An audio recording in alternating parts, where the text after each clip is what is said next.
स्वामी जी, दूध कौन से जानवर का सबसे अच्छा होता है? बेटी, दूध तो भैंस का ही सर्वोत्तम होता है। फिर तो आपको भैंसशाला चलानी चाहिए स्वामी जी। आप गौशाला चलाते हैं और दूध भैंस का सबसे अच्छा बता रहे हैं। वो इसलिए बेटी, क्योंकि आपने दूध के विषय में पूछा है और दूध भैंस का ही उत्तम होता है। तो फिर गाय का दूध स्वामी जी? बेटी, गाय का दूध दूध नहीं, अमृत होता है। और हमारे लिए गाय जानवर नहीं, हमारी माँ है। वो कैसे स्वामी जी? बेटी, हमारे शास्त्रों में स्पष्ट उल्लेख है, गावो विश्वस्व मातरः, गाय संपूर्ण विश्व की माता है।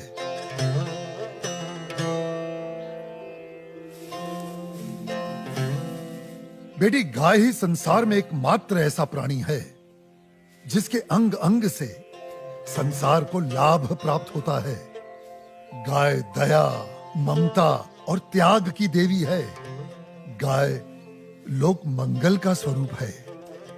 लोक मंगल का स्वरूप है? वो कैसे स्वामी जी? हाँ बेटी, गाय का दूध पीने से शरीर के साथ साथ मस्तिष्क का भी विकास होता है।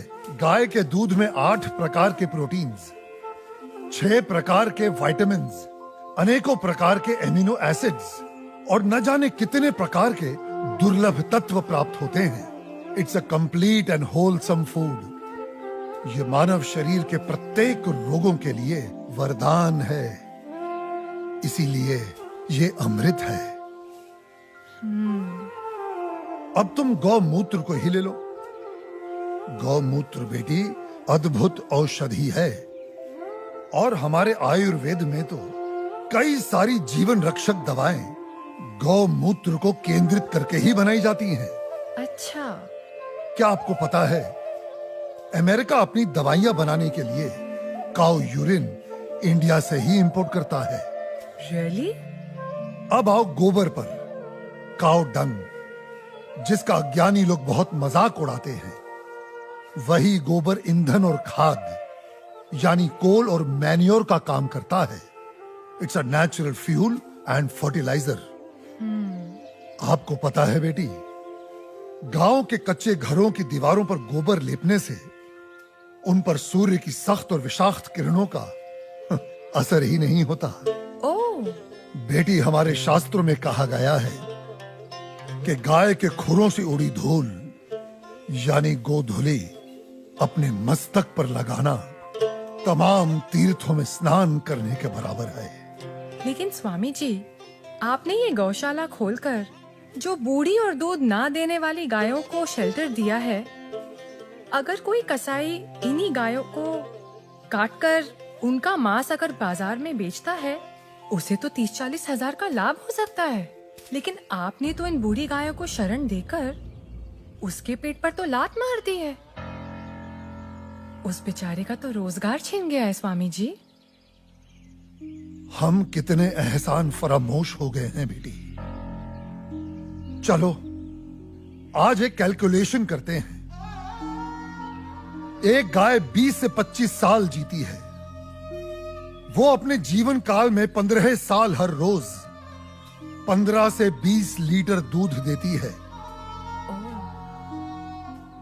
इसका मतलब एक साल में हुए तकरीबन 7,000 लीटर दूध और 15 साल में हुए 1,05,000 लीटर दूध। अब आप अंदाजा लगा लो, 1 लीटर दूध कितने का बिकता है और 1,05,000 लीटर दूध कितने का बिकेगा। अब तुम वैसे ही गोबर और गौमूत्र का भी गणित जोड़ लो। तुम्हारी आंखें फटी और खुली रह जाएंगी कि एक गाय अपने पूरे जीवन काल में कितने करोड़ों रुपए मनुष्य को कमा कर देती है। बेटी, अनेक इंडस्ट्रीज काऊ डेयरी और उसके बाय प्रोडक्ट्स पर टिकी हुई हैं। और ये गणित यहीं खत्म नहीं होता बेटी। उसकी मृत्यु के उपरांत उसकी चमड़ी, उसकी अस्थियां भी काम में आती हैं। उससे भी लोग पैसे कमाते हैं। आप 30-40 हजार रुपयों की खातिर उस ममता की मूर्त को जीवित काट कर व्यापार करने की बात कर रही हो, उसे खाने की बात कर रही हो।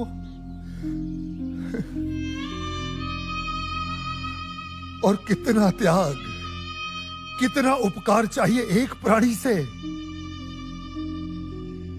जिस मां ने अपने जीवन काल में हमें इतना धन दिया हो, हमारी सेवा की हो, उसके वृद्ध हो जाने पर, उसके बीमार हो जाने पर हम उसका त्याग कर दें, उसे अबैंडन कर दें।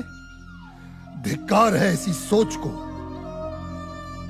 बेटी अपनी मां के वृद्ध हो जाने पर उसे बेचा नहीं जाता, उसे काटा नहीं जाता, उसकी सेवा की जाती है।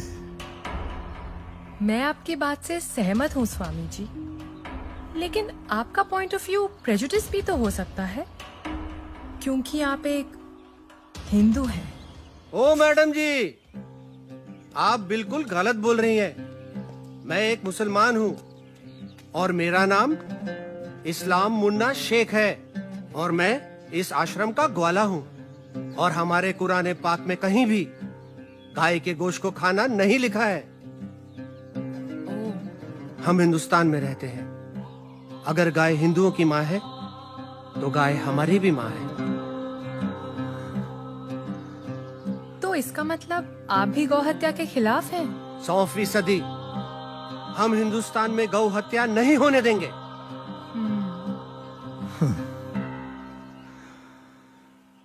बेटी, जितनी भी बीमार, लाचार और दूध ना देने वाली गाय हैं, जिन्हें हमारे अपने ही हिंदुओं ने अपने निजी स्वार्थ के लिए त्याग दिया है, हम उन सब गायों को अपने यहां शरण देंगे। उनकी सेवा कर उनका ऋण चुकाएंगे। पादरी साहब मुबारक हो। आदिवासियों के 4 गांव, सबसे बात हो गई है। सब धर्म परिवर्तन के लिए तैयार हैं। आप तो ये रखिए, धर्म परिवर्तन के बाद सब में बांट दीजिएगा, सबको खुश करके भेजिएगा।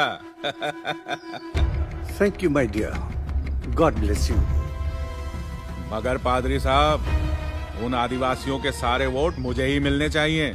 श्योर। अपने लाल सलाम को अपना लाल बावटा फहराना चाहिए। Don't you worry mister Shivarao, आप तो बस हमारी मिशनरी को सपोर्ट करते रहिए। आई एश्योर यू, आपको वोटों की कभी कमी नहीं होगी। कोई वोट नहीं पड़ेगा साहब, भूल जाओ राव साहब, भूल जाओ। कोई वोट नहीं पड़ेगा और ना ही कोई धर्म परिवर्तन होने वाला है। हा? क्या बकवास कर रहा है? बकवास नहीं करता है साहब, सच बोलता है। एक नया साधु आया है, पूरा दिन सनातन धर्म का प्रचार करता है, भंडारा लगाता है और ये आदिवासी बैठ के उसका बात सुनते। ये पत्रकार लोग खूब इंटरव्यू कर रहे हैं उसका।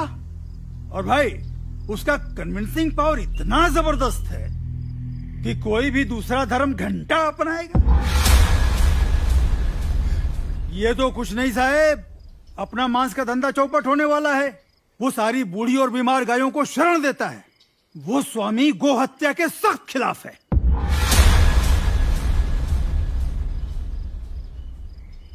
शिवा साहिब, इन्हीं गायों को तो हम खरीदते, इन्हीं का तो मांस बेचते। आपको पता है, उसकी गौशाला में मुसलमान काम करते हैं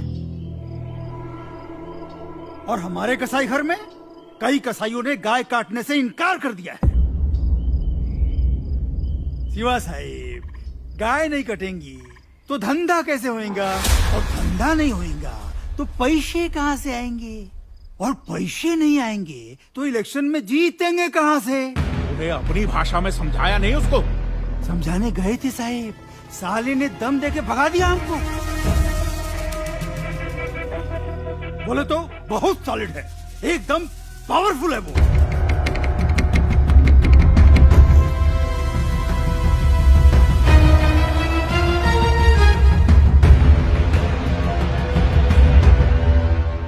स्वामी जी, आप तो सेक्युलर हैं, लेकिन आपके हिंदू धर्म में ये जो कास्ट सिस्टम है, जात पात, भेदभाव, ऊंच नीच, इसके बारे में आपको क्या कहना है?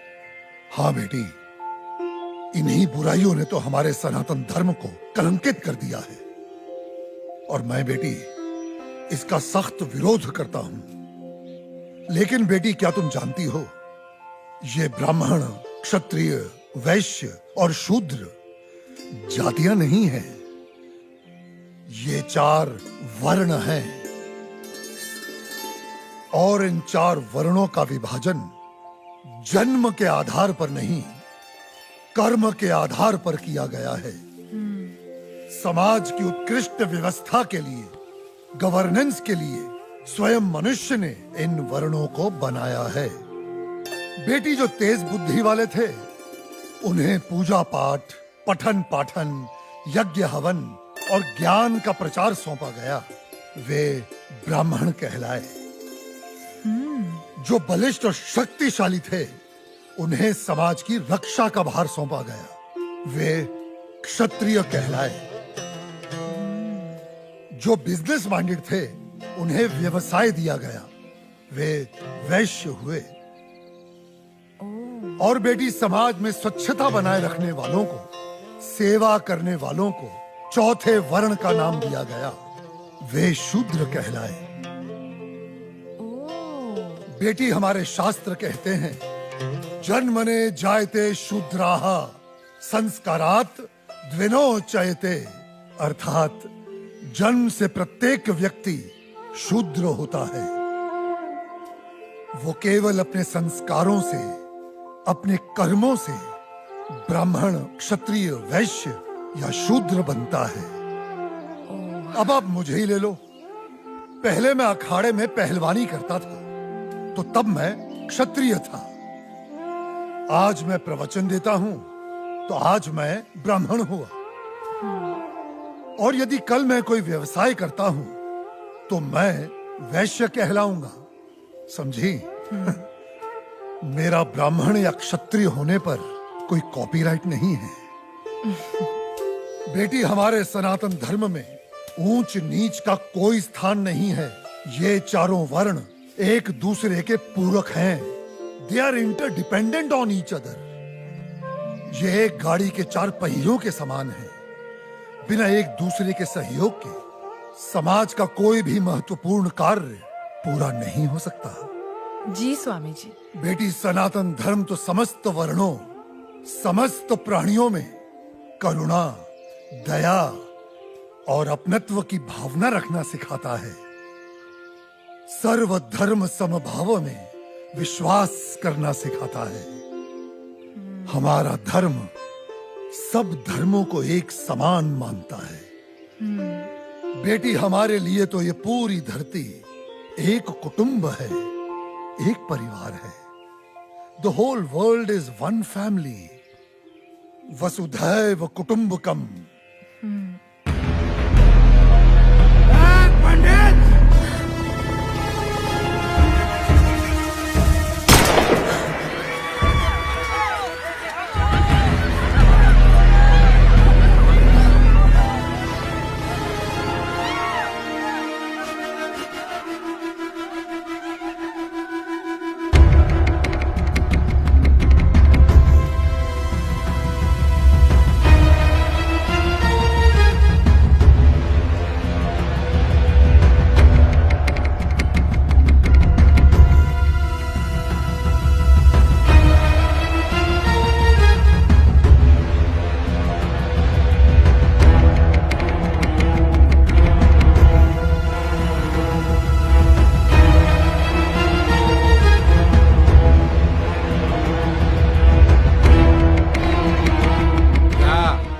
क्या रहा है यहाँ पर? हाँ, चल क्या रहा है यहाँ पर? तुम लोग यहाँ धर्म परिवर्तन करा रहे हो। मैं केवल धर्म का अर्थ समझा रहा था, सत्य का मार्ग बता रहा था। हाँ, रहने दे, साफ पता चल रही है तुम्हारी मंशा। ये जो तुम गौशाला खोलकर, ये रोज रोज के मुफ्त के भंडारे लगाकर इन गरीब आदिवासियों को बरगला रहे हो, घर वापसी की मुहिम चला रहे हो। लाल बूटे के ठेकेदार, गलत। यहाँ पे कोई घर वापसी नहीं हो रही है, कोई धर्म परिवर्तन नहीं हो रहा है। मैं खुद एक मुसलमान हूँ और इस आश्रम में नमाज अदा करता हूँ। स्वामी जी ने आज तक मुझे कभी नहीं रोका है। तुम लोग गलत अफवाहें फैला रहे हो। ए मुन्ना, चुप रह, चुप। तू चुप रहे। क्या तुम लोग हिंदू मुसलमान बोल बोल के हम में दरार पैदा कर रहे हो? चलो निकलो यहाँ से, बंद करो अपनी ये राजनीति की दुकान। ए मुन्ना, तू अपना मुंह बंद रख। चिल्लाओ मत। मैं तुम्हें अच्छी तरह जानता हूं कनन शिवाराव। जिस प्रकार तुम सनातन धर्म के विरुद्ध इन भोले भाले आदिवासियों के हृदय में जहर इंजेक्ट कर रहे हो और अपनी वोटों की खातिर पैसा बांट बांट कर इनका धर्म परिवर्तन कर रहे हो, ये सब अब नहीं चलेगा। ए स्वामी, तू जानता भी है कौन है ये? जानता हूं, तुम्हारे आका हैं जो तुम्हारे नाम पर फर्जी ट्रांसपोर्ट कंपनी चला रहा है और गैर कानूनी तरीके से गौ मांस बेचने का घोर अपराध कर रहा है। ए पंडित! कनन शिवाराव, गाय हमारी माँ है। हम उसकी पूजा करते हैं, उसकी सेवा करते हैं और कोई उसे काटे हम कतई बर्दाश्त नहीं करेंगे। हम तुम्हारा ये गोरख धंधा बंद करवा के रहेंगे। ये तू हमारा धंधा बंद करवाएगा? हाँ?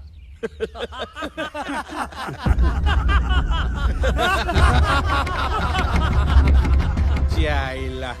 ए गौरक्षको, एक गाय का गोश्त भी गोश्त ही होता है। ए तू होता कौन है हमें रोकने वाला? हा? मैं मुर्गी का गोश्त खाऊं, बकरे का गोश्त खाऊं या गाय का गोश्त खाऊं, गोश्त तो गोश्त ही होता है। ए क्या फर्क पड़ता है? बिल्कुल फर्क पड़ता है। मानो तो माँ है वरना जानवर। कनन शिवाराव, माँ, बहन, बेटी और पत्नी सभी स्त्री जात होती हैं, लेकिन सभी के साथ एक जैसा संबंध नहीं बनाया जा सकता। ए कनन, क्या तू अपनी माँ बहनों के साथ सोता है? उनका बिस्तर गर्म करता है? हरामखोर, माँ पे जाता है।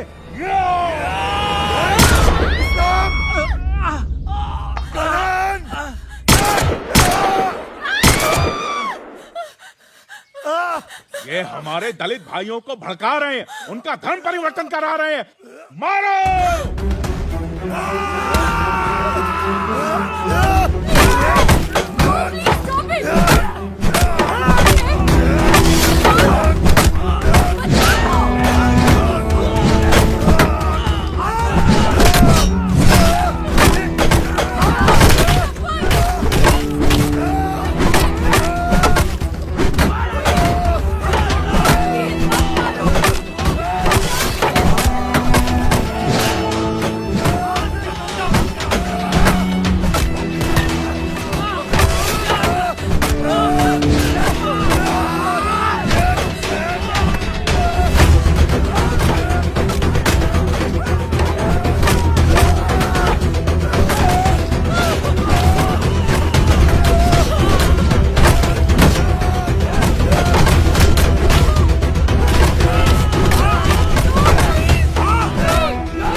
ब्राह्मण को कमजोर मत समझ। ब्राह्मण दीनहीन तो सुदामा, त्याग में दधीचि और प्रतिशोध में चाणक्य और दंभ में रावण और रुद्र हुआ तो परशुराम।